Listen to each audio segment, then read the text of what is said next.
Bermuda triangle बताया जाता है समुद्र का एक बहुत ही मिस्टीरियस हिस्सा, जहां पर 100 से भी ज्यादा विमान और जहाज गए और गायब हो गए।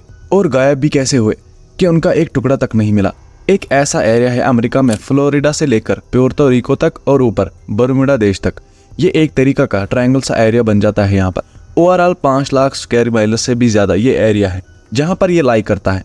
लेकिन इस एरिया में जो इंसिडेंट्स हुए हैं उनकी वजह से इसे और भी नाम दिए गए हैं, जैसे the doubles triangle, Atlantic graveyard etcetera. लेकिन अब यहाँ पर सवाल उठता है, इस एरिया के बारे में बात होना कब शुरू हुई और जो इंसिडेंट्स यहाँ पर हुए क्या वो सच थे या वो बस सिर्फ लेजेंड्स ही थे।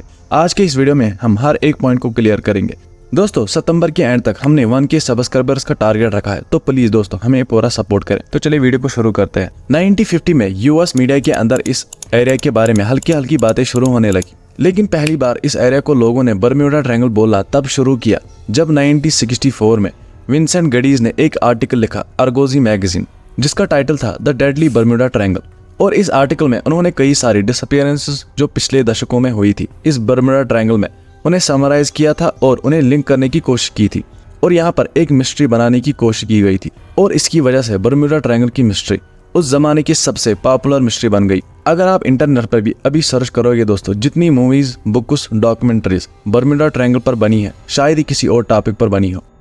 5 दिसंबर 1945 यूएस नेवी के 5 टॉर्पीडो बम्बर विमान फ्लोरिडा से टेक ऑफ करते हैं। इस उड़ान को कहा जाता है फ्लाइट 19। अपना एक 3 घंटे का रूटीन मिशन करना। फ्लाइट में 14 क्रू मेंबर्स है जिन्हें लीड किया जा रहा है फ्लाइट लीडर के द्वारा, जो बहुत ही एक्सपीरियंस्ड पायलट थे। ये 5 प्लेन्स उड़ान भर के ईस्ट की डायरेक्शन में फ्लाई करते हैं फ्लोरिडा से। सब कुछ सही चल रहा था, मौसम भी बिल्कुल साफ है, लेकिन उड़ान भरने के 2 घंटे बाद इनके स्क्वाड्रन लीडर रिपोर्ट करते हैं कि अचानक से इनके कंपास में कुछ प्रॉब्लम्स आ रही है। इनका कंपास काम करना बंद करता है। ये अपना बैकअप कंपास निकालते हैं और वो भी फेल, और इन्हें पता नहीं कि ये कहाँ पर है। ये अपने बाकी साथियों को पूछते हैं, लेकिन उनके भी इंस्ट्रूमेंट्स काम नहीं कर रहे हैं। फ्लाइट लीडर का नाम है लेफ्टिनेंट चार्ल्स टेलर, और इंस्ट्रूमेंट्स फेल होने के बाद हमें बहुत ही कंफ्यूजिंग रेडियो ट्रांसमिशन सुनने को मिलते हैं टेलर से। वो कहते हैं Both my compasses are out and I'm trying to find Fort Lauderdale, Florida.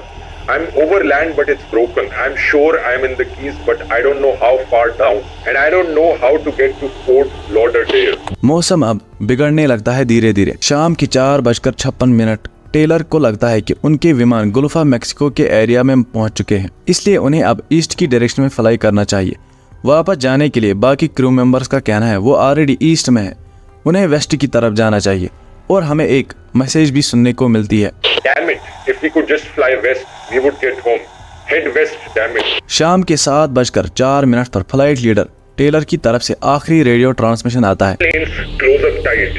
We'll have to ditch unless landfall. We all go down together. और इसके बाद ये सारे प्लेन्स गायब होते हैं और आज तक हम नहीं जानते इनका क्या हुआ।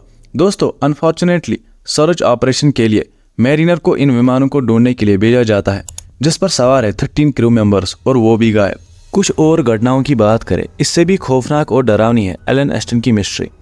1888 में एक शिप था जिसका नाम था एलन एस्टन। ये इंग्लैंड से न्यूयॉर्क के लिए निकलता है।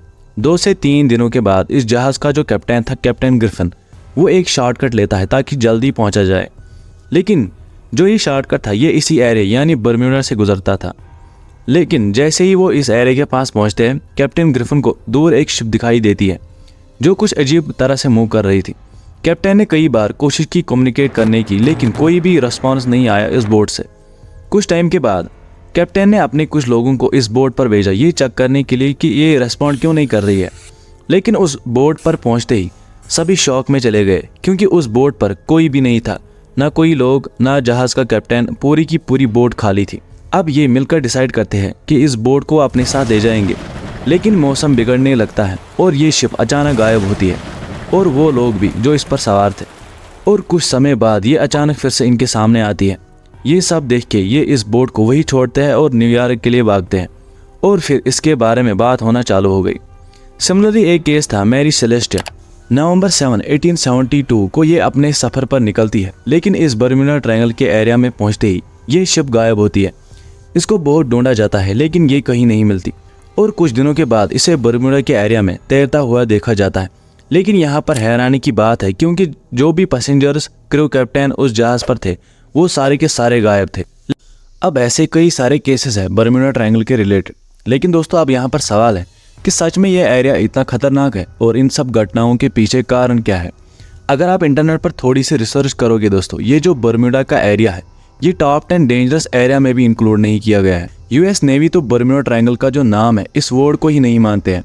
बर्म्यूडा ट्रायंगल की जो विकिपीडिया डेफिनेशन है वो कहती है कि ये एक अर्बन लेजेंड है। यूएस कोस्ट गार्ड का तो ये कहना है कि the coast guard doesn't recognise the existence of the so called Bermuda triangle as a geographic area of specific hazard to ships और प्लेन्स। अब ऐसी कई सारी थ्योरीज है बर्म्यूडा ट्रायंगल को लेकर इन घटनाओं के पीछे, लेकिन हम सिर्फ कुछ साइंटिफिक थ्योरीज पर बात करेंगे। पहली थ्योरी जो बताई जाती है वो है मैग्नेटिज्म के आधार पर। देखिए, कंपास के अंदर आप जब नॉर्थ की डायरेक्शन चेक कर रहे होते हैं तो वो अर्थ के नॉर्थ जियोग्राफिक से थोड़ा अलग दिखाता है। इसलिए अर्थ के दो पोल सिस्टम है, एक मैग्नेटिक पोल सिस्टम और जो कंपास दिखाता है, और दूसरा है जियोग्राफिक पोल सिस्टम जो अर्थ के एक्सिस ऑफ रोटेशन पर बेस्ड है। जियोग्राफिक नॉर्थ पोल को हम ट्रू नॉर्थ पोल भी कहते हैं। लेकिन अर्थ पर कुछ ऐसी भी जगह है जहां अगर आप कंपास से चेक करोगे तो वो एक्चुअल नॉर्थ पोल दिखाएगा, और जिस जगह पर ये एक्चुअल नॉर्थ दिखाता है उस जगह को हम एगोनिक लाइन्स कहते हैं। और इसी एगोनिक लाइन का सेंटर कई सालों से बर्म्यूडा का एरिया रहा है, इसलिए वहां पर कंपास में दिक्कतें आते हैं। और एक एक्सप्लेनेशन दी जाती है मीथेन हाइड्रेट्स की। कुछ ऐसे एरियाज है समुद्र के अंदर जहां पर बड़ी फील्ड्स पाई जाती है मीथेन फील्ड्स की। ये चीज़ साइंटिफिकली भी प्रूव की जा चुकी है। जब मीथेन के बबल्स होते हैं पानी में एक मात्रा से ज़्यादा तो पानी की डेंसिटी कम हो जाती है और जो बयानसी होती है जहाज़ की वो मेंटेन नहीं हो पाएगी और जहाज़ पानी के अंदर डूब जाएगा। ऐसी कई और सारी थ्योरीज है इस एरिया को लेकर। बर्म्यूडा ट्रायंगल बहुत ही इंटरेस्टिंग टॉपिक रहा है पिछले दशकों से। दोस्तों, आपकी क्या राय है इस बर्म्यूडा ट्रायंगल को लेकर, आप कमेंट्स में ज़रूर बता सकते हैं। वीडियो को यही ख़त्म करते हैं। उम्मीद है ये वीडियो आपको पसंद आई होगी। मिलते हैं अगले वीडियो में। चैनल को सब्सक्राइब जरूर करें। Thanks for watching.